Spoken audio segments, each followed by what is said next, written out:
Okay, welcome everybody. This is the weekly podcast that we're doing here with Nick again with his YouTube channel, investing against the grain. We got Brian White at Futuraza. There are two things that are happening right at the same time. They're very, very kind of very separate from each other, but are related. One, you've got the attacks that are happening on Tesla. The stock is falling. People are going, "This is it. Nobody wants to buy the cars anymore." What's happening to the brand? On the other side, you've got people who believe that Tesla is not just a car company, it's a robotaxi company, and they just got approved one of the permits that will allow them eventually to roll out a robotaxi service in California in addition to Austin. Let's start off with that. That's the breaking news yesterday. We have a new permit. What can you tell us about that, Brian? So in California, a state that is not very friendly to Elon or his companies, I think we could all pretty safely agree. Tesla's received the first step in their approval process. They've got a operator license, not a fleet license, but an operator license to begin testing vehicles. And this means that they can test them with a driver, with a safety driver, in a limited capacity. This isn't bad news. It should be no news, but unfortunately it has to fall into the category of very good news because there's always concerns that some very clever so-and-so will throw a wrench into the works, and then you're back to square one, and that hasn't happened. So that's wonderful. And by the way, if anyone's curious what's going on with Nick, he is listening to the Fed announcement so that we will all have the latest, hottest, freshest news going out on all three of our channels. You can subscribe to all three of us. Investing Against the Grain, of course, Brighter with Herbert and Futuraza. This is what we do every Wednesday. That's what we do. Okay. So, I mean, if I look at it as a Tesla investor right now, and I guess I cannot ignore what's going on. Let's talk about that with the attacks and what's happening to the stock. But as an investor, the most important thing for 2025, tell me if I'm wrong, it's whether or not Tesla's going to roll out their Robotaxi in June. And so far, if I go down my list, there's a lot of little milestones that continue to be ticked off saying that it's actually happening. You had full self-driving release version 13 that is showing everybody how great it is. They built Cortex, the largest supercomputers in the world, and they're continuing to expand that. They released full self-driving in Mexico, in Puerto Rico. They released it in China. In the last 3 weeks, we've been watching these videos, how great full self-driving is performing in China. Now that they've released, they actually just then offered full self-driving to a free 30-day free trial. They wouldn't have done that if they were seeing some issues of full self-driving, which was initially limited to hardware 4 cars. Now it's looking like that there's code that they're going to release it to hardware 3 cars, and they might have a subscription revenue coming out. Then you've got this permit coming out in California. It's just one of the first permits that need to happen. It's what you need to do to roll out Robotaxi. We're seeing more Robotaxis, cybercabs. Now, I think Joe's latest drone video of Giga Texas showed 6 cybercabs driving by themselves at Giga Texas. This is the most he's ever seen at any one time. And they don't have the chase car anymore. So this means that they're just on their own at this point. And they're about to release the new Model Ys, come out of the factory and they drive 2 miles to park themselves. That is still not quite fully there, but it's about to get there. So am I missing anything? I mean, these are the little milestones that if you add them up, we are still on track for a Robotaxi release in June, right? Would you be testing 6 cars at once if you weren't ready to go? If you weren't in the final phases of getting everything tested and done, I don't think you would. I think that would make no sense at all. So I'm very hopeful about that. And I assume in a minute we're going to talk about the news out of Europe that there is some movement there. Nick, did you have something to say? Yeah, real quick. So as expected, the Fed left the rates unchanged. Notable for anyone who follows the bond markets and treasuries really close, the Fed's decided to not sell any more treasuries. They're just going to let them roll off the call it the budget sheet. That's a good thing. If they were going to sell anything, the market would be flipping out right now.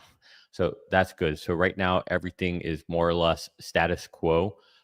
You might see the market start to go down in a little bit here, I imagine. And that's going to be because there's actually more of a hawkish bend to the Fed. So part of today's announcement is the SCP, which essentially is the dot plot that that has all of the individual Fed members. They kind of project what they see happening over the next 12 months. And they have more people towards a no rate cuts to only one rate cut, fewer people to two rate cuts, and less people. So they went from like, I think it was like 5 down to 2 people who predicted a 75 basis point cut, so 3 rate cuts, down to from 5 people to 2. So it's more hawkish in that sense. So yeah. Now, does that mean anything really? I would say in general, no, because the Fed really, if you look at a 10-year note, that'll tell you what the Fed's going to do. Like this is like the Fed honestly is in many ways, if you look all the way back to the financial crisis, pointless. They're irrelevant because if you just look at the 10-year, it'll tell you exactly what the Fed's going to do. And it's been a pretty historic norm. But with that said, it is hawkish. The markets do look at it, and now it'll wait to see what JP has to say. And obviously, Jerome Powell is going to have to, field questions from the audience regarding tariffs, regarding uncertainty with, trade going through the Suez Canal, with the current attacks on the Houthis, what's going on with the conflict in Russia, Ukraine, right? Like all these things. He's a man who has an impossible task. I'm not the biggest fan of him after a whole transitory thing. He waited too long, but either way, it's still an impossible task to try to decide what the right rate is for really the world economy with an infinite amount of variables going into it. So it's a very hard point to be, but it's a very fragile place that we are currently in. But we do still have a strong economy, so I feel more or less okay in general. So I'll pause there. Brian, you're going to say something? Yes, I was going to ask Herbert if you think, like I do, that it would be helpful if Nick took a couple minutes and dumbed it down for us a notch or two, because that's what he's doing. Okay, I understand. Yeah. Okay. So, I think so why does it matter? Why does Yeah. it matter? So, Well, first of all, let me ask you some specific questions about things you go said. ahead. What you were talking about, the different numbers of people that were predicting certain rate cuts. Why is that important? What does it mean, and why is it important? Yeah, because they're the ones that essentially they vote as a body on what is going to happen. Do we have a rate cut? Do we have a rate increase? Or do we stay flat? Right. So they essentially, through, call it a democratic process, they vote on it. I believe technically at the end of the day, Jerome Powell can do what he wants to do, or he has kind of a little more weight, a little more thumb on the scale. But that's why it matters, because we're seeing what the opinions are. And in aggregate, we take all these opinions of people who are, whether you're in Atlanta or New York, right? We just saw they had their own GDP predictions. Atlanta Fed, who's historically been the most accurate or the most well-regarded, negative 2% GDP. New York, plus 2% GDP. So there's a diversity in opinions and thought when it comes to this. There's no universal truth, I would say, when it comes to economics. And so it's messy. And so that's why it matters, because they're the voting party that decides what's going to happen. Okay. That does it. And that's trickle effects, right? Because then we're talking about Tesla, for example. If rates stay higher, that means a car loan is more expensive. As rates come down, money becomes cheaper. Money can flow through the economy more easily, and that stimulates growth and spending and investment. The problem, why we got into this whole situation, is if you have too much money flowing through, plus the velocity of money, so M2, think of it, that becomes a problem, because then you have kind of this, imagine if you have, too much kindling, not enough logs. Sort of, yeah. Like imagine if you have a bottle with water filled to the top. It's fine. I can move it around. Nothing's going to happen, right? It's like taking all the slack's taken up. But if this is half full, any little movement, things start sloshing a lot. When you have too much money and that sloshing, that creates a really big problem in the economy. And that's when you get inflation. So it's a problem. And that's by now, I mean, I think Milton Friedman's the one that really popularized the idea of governments printing money is what creates inflation. We consumers don't create inflation. governments do by printing too much money, too much access to money, and all of a sudden everybody has too much money, too many people with money chasing too few goods. All of a sudden you have this problem where there's not enough goods. So, well, we're going to supply demand, we're going to raise the prices, and it's this horrible effect that happens. But it's not just that. It's also the velocity of money, how quickly that money's changing hands. So that's a huge impact of it as well. So I will disagree because I've seen the comments on our videos, and apparently the three of us, cause inflation. I don't know how it works. People think we can move the market, but we can't. So the reason we're having this conversation, right, it's because people are Tesla investors. That's who our primary audience is. And they're wondering, why did the stock fall from its all-time high in December 16th all the way to where it is now? And what you've been saying for a while, Nick, is that it's really, you can't ignore what's happening with the broader market. You can't ignore what's happening with the economy. I want to share this post by AJ. I thought it was a pretty good post here. I don't know if you've seen this, guys. He just did it this morning. And he's basically saying, here's the things that happened. Why, people are thinking why the stock fell. And here's all the list here. And since Tesla's all-time high in December 17th, look at this list, right? The Fed surprise move, right? Instead of cutting interest rates, they started talking about cooling off on that, waiting. Fourth quarter delivery miss, of course, that happened in January 2nd. The JOLT report came in hotter than expected. DeepSeek came up, and that scared a bunch of people. Tariff worries happened. Anti-Doge reaction kicks in at this point. Consumer confidence and happened. Weakness, which is the kind of things you're talking about. Margin calls as the stock fell. So of course it falls even further as the stock falls. Low, the performance realization of what's going to happen with Q1 results that's about to come out soon. And then he goes, arson attacks start. Good list here, I thought, of the list. So that you can't, he calls them black swan events. These are things you could not have predicted. But these are why the stock continues to fall. It's not just because people are no longer concerned about Tesla's performance or fundamentals. Of course, they're affected by this, though. That's the point, right? Can I share my screen real quick? And then let's get back to talk about Robotaxis. And then I'll listen to when Jerome Powell speaks. But just want to share my screen real quick. I'm going to share just one specific window. Okay, here we go. All right. You should be able to see. There we go. Perfect. So this is something just to know of. This is United Airlines. This is over the last 6 months. This is Taiwan Semiconductor over the last 6 months. This is Tesla over the last 6 months. This is Netflix. This is Meta. This is Coin. This is AppLovin. This is Apple. Notice something very similar with all of these? Yeah. So this is not just a Tesla thing. I know that's, we're kind of in our own little, bubble here, but it's not just Tesla. So this is a market-wide thing. The market has uncertainty. So while, yes, a lot of us are over-indexed in Tesla, I know I am. Herbert, I know you are. Brian, I imagine you are as well. So we feel it more. But the truth is, even if you're only in the S&P 500, you would feel the same way. And that's a reality I've seen. I've had people say, oh, you should have invested in whatever their pet thing is because it's gone up, 50%. And I'd say, well, during the same time period, the Tesla that I didn't sell to buy that stock has gone up more than 50%. And then you watch it come crashing down and like, yeah, but your Tesla came down too. Right. My Tesla came down 20-30% and yours is now a penny stock. It is all relative, and the market does to a degree move together, which is why if all of this sounds like a foreign language, index funds might be the best option for you.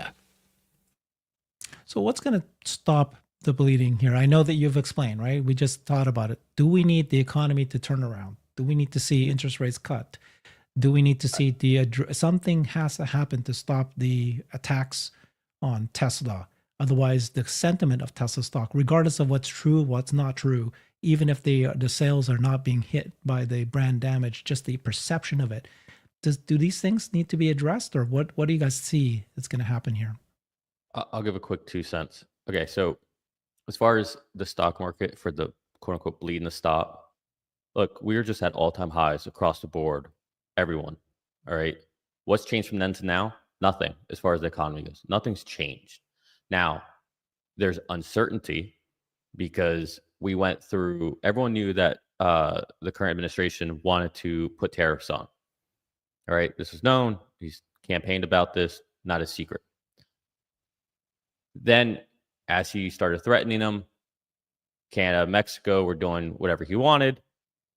Then all of a sudden, the narrative became, oh, he's never really going to put tariffs on. It's just a threat, negotiation tactic. Well, when that happens, other countries get to a point where like, yeah, sure, we'll do X, Y, Z, whatever. But if your negotiating partner doesn't believe in your threat, well, then you got to ratchet things up. And that's when we really start to see everything hit the cliff. And now it's not a joke. Now it's everyone's taking the administration serious when it comes to tariffs. And that's what we see here, a lot of this uncertainty. So whether you think tariffs are good or bad, whether you think it's inflationary or not, whether you think it's transitory, whether you think it's good for our economy, whether you think it's reciprocal, whatever your point of view is, it's really irrelevant. What's relevant is that come April 2nd, we should have clarity. And there might still be some negotiating. And the reason April 2nd is because that's when the US will put reciprocal tariffs on anyone else. So if Herbert has a 10% tariff on me, okay, well, I have 0 on you. Now I'll have 10 on you. Now you can lower yours, Herbert, to 5, and then I'll only put 5 on you, and we can do that. But come April 2nd, it'll be even Stevens across the board. That's the goal. The reason that helps is because the market will have certainty about what happens on April 2nd. Now, there still might be some jockeying over the couple weeks, a month after that, as you know, there's negotiations, people come to the table to negotiate. But really, I think around that April timeframe, we start to get to a point where the whole tariff narrative becomes old story and we move on from it. And so I don't think anything needs to change other than the market just needs to have certainty. The market doesn't like uncertainty. And so I think that's really all it is. As far as the Tesla stuff, I do think that while I think it's honestly, it boils my blood every time I see any of that stuff. And God forbid I see someone do that in person. Like you're gonna have a really bad day in front of me. But with that said, and not anything violent, just you're gonna get, real. I mean, unless you do something in my vehicle, but you're gonna get talking to. But I think it's a little overblown than what the reality is. I think it was Simon who recently put a video out of his Cybertruck in Canada, and he's just sitting there watching from the balcony, and nothing happened. People just took pictures of it. So I think there's a little distortion happening, where there's kind of like I don't know, a over exaggeration. Not over exaggeration, because like I mean, if you're saying something about fire, throwing Molotov cocktail, like that's crazy. But it gets a lot of clicks and a lot of views. If it bleeds, it leads. And I think the reality is people, you can only be angry for so long. Like it's tiring to be angry and to be mad. And eventually you get to a point where you're like, all right, well, this just is what it is. Like we got 4 years of this. Elon's going to do what he's doing until this time next year, roughly. We just got to deal with it. And I think you're right. Like, I mean, Gary Black just posted about sales are actually up based on credit card statements. They're up for Teslas. Now you're seeing the Republican Party start to lean into buying Teslas. I mean, it's crazy. Like Fox News, almost every anchor is talking about how amazing Teslas are. Like, never thought in my lifetime I would see something like that. Sure enough, there it is. It's weird. So I think just time and patience and people like us, who are Democrats or former Democrats, talking to reason to people and trying to walk them through their current opinions and thoughts and saying like, listen, even if you feel this way, the majority of people that you're attacking are other Democrats. You're literally self-inflicting harm. And what do you think that's going to happen? Like it doesn't jive, and so we just need more calm conversation and time. Time heals all. So that's my opinion. Not saying and I would say that I would agree completely. You can only stay mad for so long.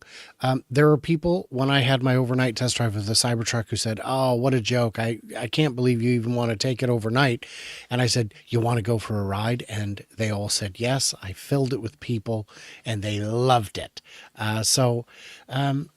And when we saw when the big price cut, what was it, a year and a half, 2 years ago now, when they cut prices $5,000 across the board on 3 and Y, there were a lot of people on social media I saw who said, you know what, I hate this guy, but $5,000 off. Hey, that's, I mean, pretty unbeatable deal. Made it one of the cheapest electric cars on the market and still the best ones. So everybody's got a price. If rates stay high, the more rates come down, the cheaper it is for Tesla to offer 0% financing. That's a good deal. We do have to wait for the rates to come down. When that happens, beyond my scope of even guessing. But yeah, there's a lot of things that can change with time. And the bigger thing that I'm seeing is when we get to Robotaxi, whether it's in-house or fleets, when we get to bots, this is going to be more business to business transactions. Megapacks are likely not going to be affected by people's opinion of Elon Musk. I've seen people say the semis won't sell because no business is going to want to be associated with a boycott ready brand like Tesla. And I say, are you kidding? Walmart is the biggest boycott ready brand and they slather their trucks with logos. They love it. So it's insane to think. And how many people know which shipping companies their local grocer uses? And it's the short-term sentiment is often very loud, but in terms of signal to noise ratio, it's often all noise. Yeah, I think that's going to be an interesting conversation there. I mean, let's explore that a little further. Do you guys think? I agree with you. So first of all, bots, that's not going to be affected by whether consumers hate Tesla brand or they don't. Let's assume that Tesla brand continues to be hated by a significant portion of the population. They're not going to stop the bots. They're going to sell 10 million more to businesses out there. You don't even have any idea that the business is using the bot or not using the bot, right? It's all in the back room or at the construction site or, yeah. So the question is whether Robotaxi is going to be affected. And so they're going to launch a Robotaxi program, very small, in Austin, and then expand from that in Texas. And they're going to do it in California and expand from there.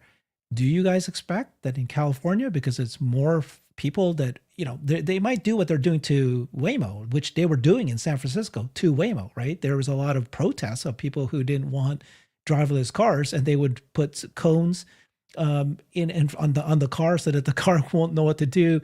They would spray paint it. They would, try to do something to the car. That has happened to Waymo already, so I'm sure that will happen to Tesla cars too. In fact, more. But do you think that there will be it's so significant, the number of people who boycott Tesla, that it will affect their business, their Robotaxi business? So Waymo has already done over 4 million rides. The acts of vandalism are what? 4 in total? 1 in a million is the acts of vandalism per ride. You know what that increases your insurance by? It rounds to 0. I don't care. It's going to take a whole bunch of decimal places before you can see that 1 appear after the decimal. So if it's cheaper than Uber at all, people will use it. If you are a single gal and you're concerned about about your safety, and maybe you're worried, maybe you've had a bad experience with drivers before, you don't want a driver, you're going to pick the Robotaxi every time. And the fact that uniquely the cybercab has the front window tinted, blacked out effectively, no one can see who's actually in the car, which adds another layer of safety. It makes people less likely to cone it because you don't know if there's a gun-toting crazy in the car. And, it's America. We've got a few of those around. You don't know if it's completely empty. Well, no. I mean, I own a firearm too, but I don't tote it. And I keep my crazy. I'm crazy. I keep my crazy on channel. But I think as long as it is cheaper by any amount, people will not boycott it. And it's guaranteed to be cheaper by at least $10 a ride. By at least the tip. By at least the tip. Yeah. And that's while making a fat margin because your car cost half as much and your driver is free. Yeah. I think there's a precedent, which is Uber. Uber is an incredibly hated company. It went through significant, the Are they harassment really? is Uber. Yeah, I think it's pretty well documented that Uber is a brand that was, there was a huge pro-Lyft, anti-Uber, of which I am one. I refuse to use an Uber as much as I can, and I use a Lyft. Now, I always check both apps, and if I see Uber is cheaper, I'll choose Uber. But more often than not, it's about the Can you same. explain that? Because I don't know about this. Yes, please. Yeah, you guys both don't know about Uber? Like, Let me look unless it up. I don't know. Um, I yeah. get annoyed at both. Yeah. Whenever they cancel the ride or they take too long. It says here Uber has faced significant brand damage due to controversies and negative publicity, particularly in 2017. Maybe you weren't born yet. And the company's stock market filing acknowledged the need to rehabilitate its reputation. So it was pretty significant. They were embroiled in numerous controversies, accusations of aggressive business practices, workplace culture issues, safety concerns, significant negative media. Delete Uber campaign emerged in 2017, urging users to boycott the company. But what did they do? Like, I'm not hearing anything. This is no different than saying Tesla's a racist company. Yeah. The kill switch allegations. Uber allegedly used the kill switch to cut access to data systems when offices were raided by police, whatever. Cybersecurity incidents, workplace culture incidents. I think that was it. They're really toxic workplace. I mean, it was talked about in media. There was a boycott Uber thing. Yet they're the 85% of the market, and Lyft has 15% of the market. They dominate. They still win. So I think my answer would be that in come January, first of all, these launches by Tesla are going to be small. It's not going to be, massive. And even if it was massive, like By Uber January? size, let's You're say saying by January, January. it'll be small? No, by June. In June Okay. to January. But let's say in January they become equal to Uber in terms of like thousands of cars available. The market is so massive. It's so big. You can have 50% of the population refuse to drive Teslas and they will still be demand limited or, supply limited. So I personally don't think that it's going to impact it, but it's something to consider. Won't happen. People care more about their money than they care about. Yeah. Yeah, I am not familiar with this campaign. I hate Uber for a very different set of reasons. What are your reasons? Well, my reasons are if you lose your phone in the car, it is impossible to get a message to the driver within hours. So your phone is gone forever. Uber knows this is a problem. They do nothing to address it. And the other problem is in a lot of countries, all the tourist hotspots are managed by micro cartels that won't pick you up using the app. They'll force you off the app. A $10 ride is now a $50, $100 ride. And you can't report them. There's no way to report them. And truly, Uber notices that hundreds of people are asking for rides from the Dominican Republic, airport, and zero of them are getting picked up. How do they not notice that? Do you tolerate it? Just pay them more. Just pay them more if that's what it takes, or crack down. There's no mechanism for either one. They're not watching their dollars and cents. They're making it bad for their customers, and apparently their drivers are still annoyed by it. So they're just. I was considering reasons. Those are real reasons, and so those are. I was looking at investing in the company. I had those experiences and said, these guys have no idea what they're doing. And they charge so much money. The spread between what I pay and what the driver gets is so wide, and they're still just barely making profit. What are you spending it all on, you guys? It's weird. It's very weird to me.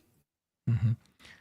Okay, so the attacks. Let's talk about that. It's something we cannot not addressed because it's pretty significant. You had Elon coming out and him saying, this is pretty severe. What was his latest statement that he made? That basically it's, it's, what was his words exactly? He said this.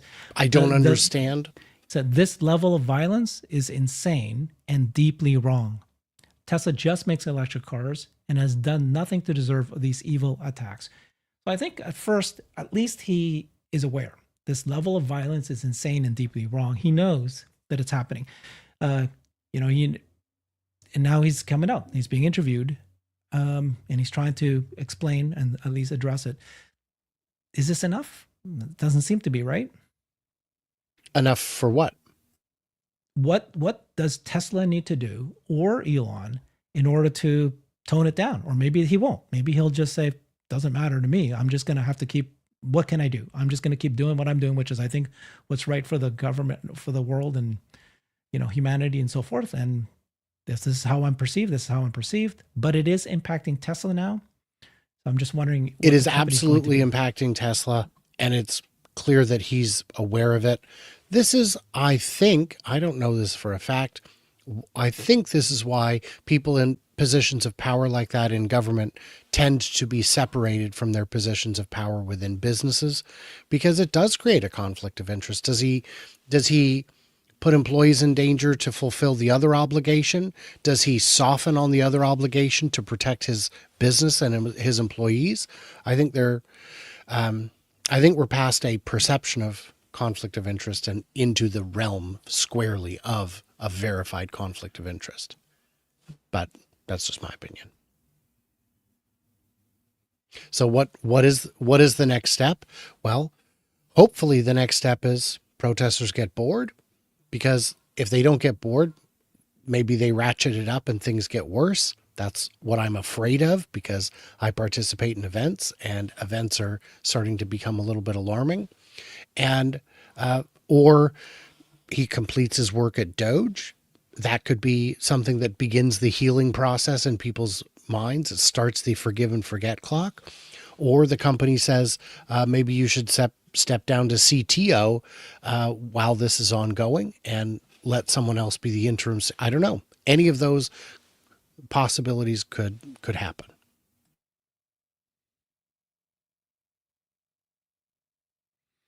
Yeah, Thoughts? I mean, I think, for me, it's like, what does he need to do? I think Tesla can do some simple things at this point that they need to do, which is like educate the public as much as possible that Tesla cars have cameras, and the cameras will videotape you. So if you're trying to, and then they need to put cameras in their parking lots, in their stores, say, we're going to catch you, and then publicize that. I think the San Jose police already immediately within 24 hours of this guy that keyed another car said, we caught him, and made public. So as everybody starts realizing that you're being put on camera, they will think twice, number one.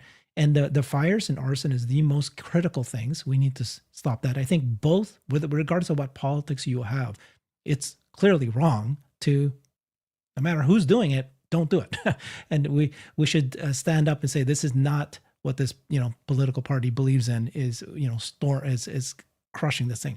That's so. What does it cost to put security cameras at every service center, every sales center, and every supercharger? At this point, I don't know if that matters to me a little bit. It's more like you have to act. If your business is being attacked, you need to step up and do something to prevent it. And it's a cost, it's expense, it's an expense.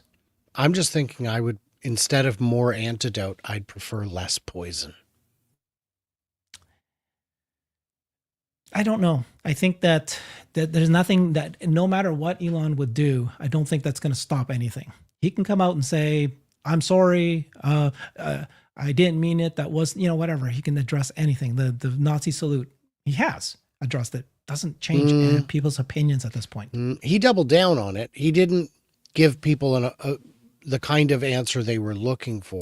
Yeah, that's the point. That's my point. You can say whatever you want, and somebody will say, well, that wasn't exactly what I was hoping you'd say. No, the people who weren't upset by it didn't want an apology, and the people who were upset by it did not accept the apology, because it wasn't an apology. It was it's a look at how funny it is. Yeah. I either trolled you guys or made you. Yeah. No matter what he does, that's not going to change anything. Maybe that's the way. Maybe I'm wrong. I mean, it could have been a real apology. I mean, real contrition is a thing that exists, but I don't think that was what he... nothing to apologize for, because well, it wasn't, to the people who saw it that way, I mean, they disagree, and the apology that he gave did not address the people who were upset. What are we talking about? I know, it's really ridiculous. The completely harmless gesture, which I welcome anyone to try on their own channel and let me know how it goes. Yeah. That didn't help me. What are we talking about? Public perception of Elon and why people might be upset with him. Oh. Surely we have more good news we can share. I don't know. Well, I was just listening to Jerome Powell. Didn't say anything really too new. He just kind of saying everything boilerplate. So I'll wait to listen back into him whenever they ask questions and really get him off of his script. So. Does that work with him? Are you able to get Jerome Powell off script sufficiently to get insights that go beyond the canned responses? Honestly, I would say once every meeting, there's at least someone who gets him to speak a little more. So, but he's pretty good at just sticking with his script. All right, well, let's talk. I think, again, Robotaxi and progress at FSD. We heard yesterday, not news, but we had one of the community members say that there's a potential for Tesla to get approval for FSD in Netherlands first. Do you want to explain what that is, Brian? Yeah, so I saw an explanation from Keese on X where he was explaining that there's this regulation process for that describes exactly what needs to be done, and he showed the steps Tesla would need to take, and it appears that they are taking those steps now, and that you can apply for an exemption to this rule.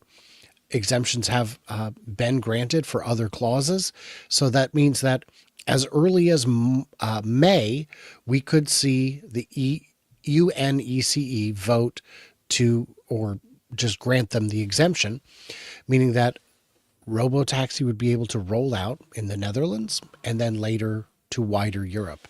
I imagine Robotaxi it would, or full self-driving. Well, full self-driving. Full self-driving. But I mean, that's the first step towards Robotaxi. But yes, full self-driving, supervised. And that's, again, people said, well, it's never going to come to China. It's in China. It's never going to come. It's never going to go beyond the US. I mean, all of North America now. And well, it can't work in Mexico or China because driving styles are so different. It does. It doesn't work perfectly. It doesn't work perfectly in any country yet. But if you've not tried it on version 13, you haven't tried it. And I think it's unfortunate. I almost had a chance to give Nick a ride when he came to the Northwest so he could see what it's like in this region. But he chose to come on a big football day. Because neither one of us realized what the date was. But luckily, I work with a bunch of engineers who didn't even notice that was Super Bowl. That's funny. I was like, oh man, I completely messed that one up. Yeah. But yeah, so the Europe announcement, the Europe news is actually very good news. And what I think is also good news is this will unlock some revenue that's already been deferred. This will unlock the potential for subscriptions and sales. This will expand margins. Yeah, we know that cybercab is going to be built at scale in 2026. We had both Franz and Lars in a recent interview say so. And so that's just another, confirmation or indication that we're still on track there. Then did we not hear somewhere that I think it was German media was reporting quite regularly, quite many of them, that Giga Berlin is planning to build the cybercab there as well. So why would you build it there? Why would there be discussions about factory producing there if you didn't have the confidence that you're going to be rolling out Robotaxi there anytime soon, in the next year or so? I can give you an answer on both sides of that question. Permits can take longer to get in Germany. What they got is a preliminary permit for an expansion to the north of the site, where it is believed that they would be making the lower cost model, which in this case, I believe, they don't know what would be built there. They didn't submit the actual plans, just more of an outline. So I believe that you are correct that cybercab is intended to be built in that space. They've already cleared for it. But again, that comes down to, if you don't clear the trees now, you may not be able to clear them tomorrow. So there's Like when they cleared the land the first time, they brought in crews from Poland, from Ukraine, from all over the Germany, and I think France as well. But number of companies from different countries came in to clear the land, and they had the whole place cleared in I think 5 or 6 days because they wanted to get it done. So yeah, it could be that they're not ready. They don't know when they'll be ready, but they want the preliminary permit. But I agree with you that they do have a pretty good idea of when they'll want to start construction, because it's going to take 18 months to get the factory up and running. Even if they go Tesla speed, double speed, it's still going to be a year. But realistically, it'll be 18 months. And I wouldn't be surprised to see groundbreaking the day that the AI team is confident this is absolutely done. Mm-hmm.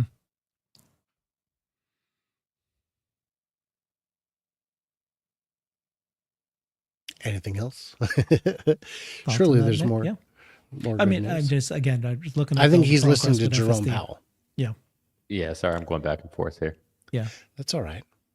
I felt like we were talking about someone or Elon apologizing, and we talked about. I heard something about robotaxis in Cybercabs, Europe, and now in Europe. Yeah. manufacturing. Yeah, I'm yeah, like yeah. just in and out. Yep. Cybercabs in Europe. Yeah. That's how my kids listen to my conversations too. But they just won't admit it.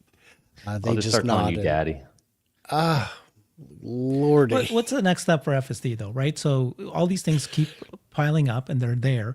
I think the next step for me would be to see the next version of FSD released. We had version 13. I want to see the next one that has the 3 times compute, just to see the improvement and where it can go. It was made a note. Was it Omar was pointing out that it's now over 107 days since the 13 came out, and so there might be cooking up something. There's like a reason why they're taking a little bit longer, or maybe it's a delay. It could also be the other way, right? No, it's not delay. Everyone always says that. It's like the second we don't get it, like I remember Hans and I got into it, and he's like, "Oh, maybe they're stuck." I'm like, "They're not stuck. Like it takes time to train these." But I think normally when you have these bigger times between releases, they tend to be a much bigger release. Yeah. And when you're increasing the parameter count by this much, that's a big release. And they probably also feel like that they need to do something for the hardware 3 vehicles. But I think Mhm. it's the biggest Trojan horse ever happening right now. Like you have this happening over here where Yeah. the White House, Trump, Elon, Doge is distracting everybody.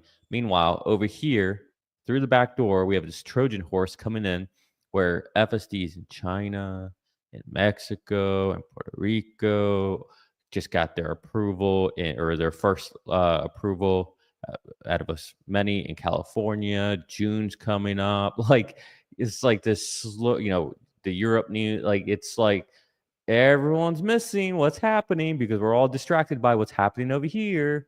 And yeah, meanwhile, let's all just sell because the stock market's down. We're all scared about tariffs. That even if they put it on, it's 25% tariffs. Okay, it's a one-time hit on inflation, and that's it. Like distraction, distraction, distraction. Like it's kind of comical to see. If you look at Megapack margins and then realize Megapack Factory in Shanghai is just now online and Megafactory 3 was just announced, that right there is a whole bunch of cash. There's a backlog on these products. They are taking years to get delivered. Now they will not take as long. Now a lot of orders will not wait 2 years. They'll go with an inferior product. A lot of times having the ability, I said for a long time when Tesla was just didn't have inventory, that the day you're able to actually buy a car same day, sales will increase, because there are people who do not buy a car until their existing car dies. They can't wait 6 weeks to get the next car. They're going to go buy one today. Now you can do that. So we're capturing those as Megapack wait times get shorter, the opportunity to sell more increases, and the margin on these is eye-watering. For every one of those shipping container looking boxes that goes out, you're talking 200-300 grand in profit. It is shocking how profitable they are. Do you guys think that, let's say, Robotaxi is launched in June and it's going to be a small pilot? Is it big enough to overcome the tariff concerns, the attacks on Tesla? It's going to say, hey, doesn't, but investors go, oh my God, this is real. I'm going to invest in this now because they've proven something. Or none of that will matter until you've got the economy going back in. It becomes a risk on environment again. Interest rates that are getting cut. The tariff is now settled, and then at least stable. And then it's starting to die down, the attacks. Or what to what extent will this be able to overcome that? So I stand by what I said at the beginning of the show, that come April 2nd, this all starts to be old news. It might take a month to finish negotiations, but look, the whole tariff drama is not real drama. Like when I see people talking about this, they have not sat down, done the math. Like, go do the math, and then you'll sit there and say, oh, this actually isn't that big of a deal. I get the hyperbole of it all, but go do the math. And until you've done the math, don't even talk to me about it. Go do the math. Tell me how you got to the math, and then you'll see exactly what I'm talking about. It actually becomes pretty evident that it's not as big of a deal as it seems. It's a big deal for individual companies that may not know what to do right now, where to invest and what, and they're kind of in a stalemate until they know what's going to happen. But for the economy, it's not a big deal. Well, I would take the opposite on that and say the tariffs are a big deal because there are contracts that are lost forever, even before the tariff. Just the threat of tariffs is enough for a lot of businesses to say, this is a politically unstable country. We're going to do business elsewhere. And that has a absolutely permanent, it may be very small, but it is a permanent effect of raising our costs and losing our exports. You show me one closing doors. company who's ever going to stop doing business in the United States, and I'll show you a company who's about to be out of business. Let's not talk about whether tariffs are good or bad. We're talking about whether or not Tesla stock can overcome this situation. You're saying that by April it'll be done. Okay, good. So does that mean that Robotaxi comes in June, it'll be able to overcome the economy? If the economy was, yeah. I would say that what we're going to see this year will be too small to hit the financials, certainly, but I'd say possibly too small for investors to really get excited about. And I mean institutionals. Retail's already all in. Most people I know can't buy more. They're already all the way in. When Waymo keeps expanding, they're getting fantastic press coverage. Investors don't seem terribly excited about it. We're not hearing the exciting story of Waymo conquering the market. But I think that's what we're going to see with Tesla as well. Until it becomes just like Megapack, so big you can't ignore it, Wall Street's going to ignore it. Yeah, I agree. That's where I'm at too. I think we don't know is the problem, because right now the main noise is tariffs. We don't know what comes after that. That might be more government cuts. That might be something to do with Doge. That might be, I don't know, some other thing that comes up. There might be something with Russia, Ukraine. There might be something else going on with Iran. Like, we don't know, right? So it's hard to predict what the next soup du jour is going to be for the media and the political establishment, all those people that are so much smarter than us, apparently. We don't know.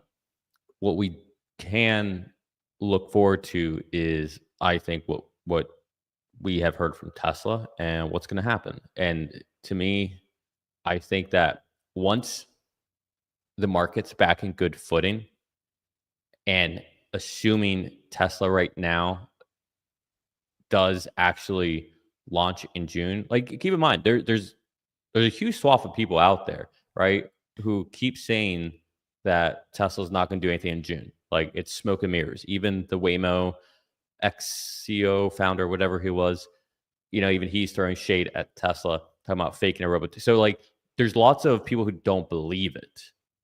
So I think once it happens and it's going and it's live and they're actually doing it, I think there'll still be doubt and skepticism. When they launch in another city, after that, I think at that point it's going to be hard to ignore. And I just think this is going to be one of those things that you don't need to actually see it on the. I mean, I've said this for a long time. You will not have to see it on the balance sheet. You won't. Made this argument all last year that you don't have to see it on the balance sheet to see it in the stock price for it to be reflected in the stock price. And everybody all year last year kept fighting me on this. And then what? By the end of the year, we hit all-time highs. So that just goes to show you that you don't actually need to see it. What you need is to make sure that the roadmap's there, the pathway's there, government's not in your way, and that the technology is progressing smoothly. If you have all that and you don't have all this other drama happening right now with regards to the markets, forget about Elon, forget about the White House, just the markets in general, then I think it's smooth sailing. And I think right now people are nervous. And so people are selling and people are trying not to lose half of their net worth. And if you're all in on Tesla, you have lost half your net worth, your perceived net worth. But if you're not new to invest in Tesla, this is par for the course. So I think by the end of this year, based on what I know and what I see and what I've been told by Tesla, and I have no reason to doubt them, I think that we're in a good place. And I think by the end of the year, we will be in several cities. We'll be hopefully in Europe, at least in some countries. China will hopefully have a subscription service. Hopefully that will have gone out, wider there. Like, I think all the pieces are going to start coming together. And the question is going to be, if Tesla launches in Austin and in June, and maybe they don't launch it to another city until October because they're figuring out Austin. And then next, Dallas, Houston, boom. And then next, hey, in California, we're in San Fran and LA. And all of a sudden, they just add 5 cities by the end of the year. And you start to see that rollout happen. And then, by the way, here comes cybercab. Like, everyone's going to want to get ahead of this. You don't want to be behind this. And also keep in mind, right now with the markets, and by the way, Tesla's at day high right now. The whole market's at day high. Rates are coming down. The 10-year, the 2-year, they're all red, which is good. Those are good things. S&P's up, Nasdaq's up, Dow's up. But there comes a point where everyone in Wall Street needs to make money for the year. We can't sit out the market. We got to make money. So at some point, people got to get back in. It's just a matter of when. And so you don't miss out. That's all I would say. Yeah. I did want to say that I have a question for Nick, which I will ask momentarily, but I did want to first say that when this show ends, it should redirect, at least from my channel and Herbert's channel, at least on YouTube only and not on X, to the after show where I will be addressing some of the comments, having a discussion about the things we just talked about. It's like it's my version of Sunday school, where hopefully I can add some clarity and some levity. Nick, my question for you is, do you think we're going to see a financial lift from recognized revenue on FSD from China this quarter? Because we can now recognize some of it. We don't know what the take rate has been. I imagine low, but low times all those units could be a substantial amount of money, couldn't it? So the answer is a nuanced yes. So I think Tesla will recognize a lot of FSD because of that. And I think you're going to see them be able to obviously recognize more for people like me who bought it outright. I believe they have to amortize out how much they recognize on a schedule. I don't think they can recognize all up front. I think there's like a depreciation cycle for it. You correct me if I'm wrong on that, but I believe that's how it works. I thought it was accounted for like an accessory that you would purchase, where as soon as you get it, they recognize the full amount. But in the case of FSD, because it's not complete, they recognize a percentage. And for years, the Tesla Q crowd would say, "Oh, they're over counting how much of it's been delivered." I haven't seen a number of what we don't truly that percentage know. is. Yeah. Okay. Exactly. Everyone just kind of makes their own assumption. It will be a anyways, lot. Well, Because let me finish my point. Go ahead, yeah. Go Because ahead. I said it's a nuanced yes. So I think, yes, you will see it, but with I'm not, but I don't think it'll offset any type of implications from the changeover in Model Ys. I don't think, any potential Mm. hits in just sales in general that come with the market. It's Q1, so weak quarter anyways. It always is. There's all that. I don't think it offsets anything. But I do think if you were to able to see just FSD recognized revenue on a bar chart, I think you would actually see it meaningfully higher. The other kind of jokingly question is the service centers. How much profits are we going to see now with all this extra business they're going to be getting? Fair. Fair. I'm going to dip out now and I'll see you guys later. Yeah. There's Brian. 2.5 million cars in Teslas in China, but the FSD was only released to hardware 4. And so I don't expect it's going to have very many. They're going to have to do subscription. They're going to have to do hardware 3 rollout. So maybe in the next quarter, but not, I don't expect it to be this quarter. Yeah. Yeah, but if you were to just put a bar chart of all the FSD revenue recognized, I think it would be higher than what it has been. And I think you'd see a nice little jump, is what I'm saying. So, yeah. So that's all good. I know Q1 is going to be a tough quarter. And I just think that even with the rollout in June, they keep pumping. People who don't like Tesla, who are refusing to acknowledge the story, right? They're waiting for something. They keep changing the story. They'll say, oh, but Tesla's FSD won't happen for decades. Oh, now it's here? Yeah, but they're not going to get permits. Do you not see? They have no permits yet. Oh, they got their first permits? Oh, great. Well, maybe it'll come soon. You know what I mean? Like, it's always going to be some new thing. Oh, as soon as they get it rolled out, other competitors will be there in 3 months. They're not going to make a lot of money on this. There's always going to be people like that. So, but then there will be a moment when all of a sudden what you're saying happens. Like just one little thing happens and then everybody's sentiment changes and they get all excited about the stock and then they jump into it. But, there's always that hesitancy for so long until they can't hold it anymore, right? Yeah. Yeah, I would say you probably don't want to be making investment decisions with the thought of, well, they're not going to get regulations. Like, if that's your point of view, is that it's just not going to happen because they're not going to get regulations passed. I wouldn't. I don't know. I don't think that's the best way to invest. Yeah. Okay. I mean, I saw somebody today. I think it's Gary Black, and he said that he just posted today. It's going to be a long ways away before Tesla gets FSD approved because they've still not yet gotten their approval for the final permit, the real permit that matters. And then he says, in California. Then he says, these 6 companies have this permit. And it's like, if these 6 companies already have it, why are you in any way thinking that Tesla won't get that permit? That 6 other companies already have it. It's like, yeah, that's not a reason to say that they're not going to get anytime soon. It doesn't make sense. I think California is the only real state that has like hard regulations when it comes to this. So it's promising to see that Tesla's already started the process. But if you look at states like Texas, Florida, Georgia, Alabama, Louisiana, South Carolina, you just kind of go the majority of the states. I think you've talked about this before. I'm sure. Yeah, I've talked about it before. People don't realize that this is the truth is this. Okay, the truth is that in the United States, it's default legal to launch a robotaxi business. People don't. You'll say to me, you don't agree. There are 10 states in the U.S. who've implemented regulation because there was no regulation, so they needed to put regulation in. But those people who put regulation in, they actually are supportive of wanting to do robotaxi, and they've started including these others, so they needed to put regulations in. Now, it's like that's like what? So then people are going, well, if you want to launch it in some state that doesn't have regulation, you theoretically could. Now, if they then do it, so what's going to happen is these 10 states they already accept Waymo and others, and they already shown you that they were willing to, be a testing ground.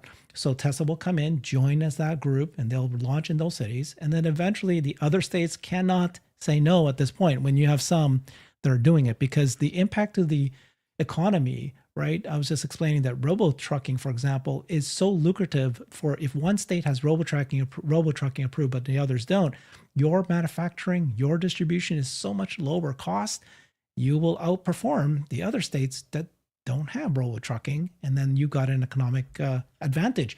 So they will all have to fall and eventually follow. So it's a complete opposite of what people are saying. That instead of states slowing you down and not accepting it, they're going to be chasing after companies that are able to prove that they've got robotaxi. They'll want you to come in. Please come to my state first. Yeah, that's Exactly. what I think. And then Yeah, it's also, I mean, look, even if you, whatever, like, even if you want to use politics with all this, go for it. What's undeniable is constituents. And the biggest problem people have right now in their lives is affordability, yeah, especially when it comes to insurance. And auto insurance has become one of the most inflationary line items in the CPI, PCE, period. And so when you have, imagine replacing the majority of driving with even 10% of driving with robotaxis, that does a huge reduction in crashes and accidents that happen, which helps to lower premiums across the board when it comes to insurance, which guess what? That helps individuals and it helps free up traffic. It just becomes undeniable. And it's the same way Uber was able to get everywhere, right? exactly. Yep. Every state was trying to fight Uber. You made the same arguments with Uber, and guess what? The playbook's there. It's beyond evident. That to me, the regulation is that's not even a concern. I don't even think about it. Exactly. It is the furthest thing from my mind. Europe can take their time, do whatever they want, but guess what? The United States, people coming to the United States, driving everywhere, and they have to go to Europe, and they have these humans driving. It's going to seem so archaic. It's going to be insane. And guess who's probably going to want it more than anything? Game the over politicians that come here. Yeah. If China approves it and the U.S. approves it, It's Europe over. as a union cannot say no at Yeah. this point, because your economies, competing against these two large economies. You as a union have to approve this, but there's no more delay. I mean, maybe they'll still delay because they're just so inept or whatever, but the demand, the desire will be there, as opposed to, again, what everybody thinks. Thank you very much, Nick. Appreciate everybody. Stay on, and you'll get redirected to Brian's Q&A session. Thanks, everybody. Bye-bye. Cheers.